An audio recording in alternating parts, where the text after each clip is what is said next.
Hello, my name is Rachel Garza. I'm a sophomore at Pleasant View Christian School, and today I would like to take a few minutes to talk to you about euthanasia. As most of you are aware of, Dolly Parton gives a book to each registered child every month from birth to age 5. I received these books as a child, and let me tell you about one that has always stood out in my mind, Grandfather Buffalo. He was the oldest buffalo in the herd, but he couldn't keep up. Now, it may seem that he didn't really have a rightful place in the herd, but one day, when a mother buffalo in labor fell behind, he helped her birth her calf, and soon after that, he was supervising all the other calves in the herd. Now, this story is fictional, but it has a really good moral. We should value every member of our society, no matter their age or abilities.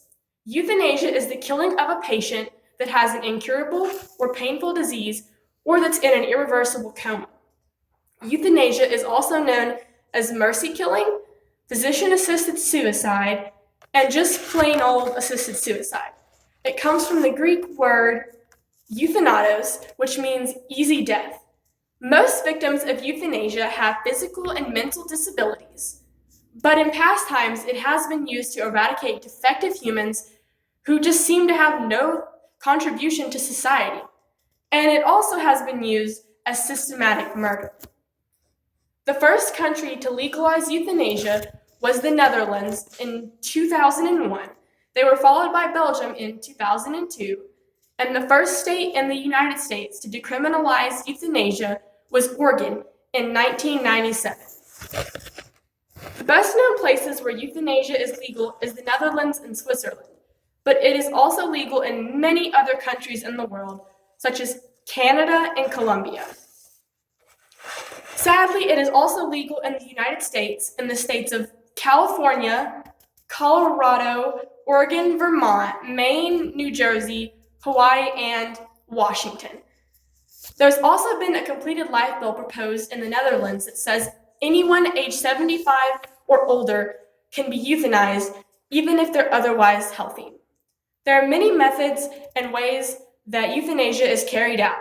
The first being active euthanasia, where a patient directly and deliberately chooses to end their life. The second being passive euthanasia, in which a person's life is not directly taken, they're just allowed to die because preventative steps are not taken. The third is voluntary euthanasia, which is when a patient just simply requests to die. And the fourth is non-voluntary euthanasia, when an unconscious person or someone who maybe is mentally handicapped or unable to make a decision whether to live or die. And so an appropriate person has to decide for them. Many clinics, like the End of Life Clinic in the Netherlands, are responsible for the majority of euthanized deaths. Most deaths reported of euthanasia range from 0.3% to 4.6%. And in 2015, deaths in Oregon due to physician-assisted suicide and euthanasia were 132 of 35,598. And sadly, these rates continue to get higher every year. Most physicians are against physician-assisted suicide and euthanasia because they believe that it goes against their oath to do no harm to the patient. Studies have shown that most physicians who have done physician-assisted suicides and euthanasia remain uneasy and conflicted about their performance. Sometimes the emotional burden, they say, affects their practice negatively. In Ecclesiastes 3:1-2, Solomon says that everything has a season, and that there is a time to every purpose under the sun. He says specifically that there is a time to die, but on the other hand, he never says we get to choose when we die. We all know that God is in control, and we die in his timing.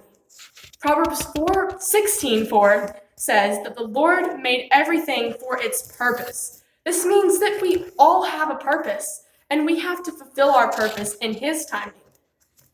Well, we know that life is a precious gift, and we should really live it fully from our first to our last breath. And no one, and let me repeat that again, no one should help end a life. Only God has the right to end a life, since he created us.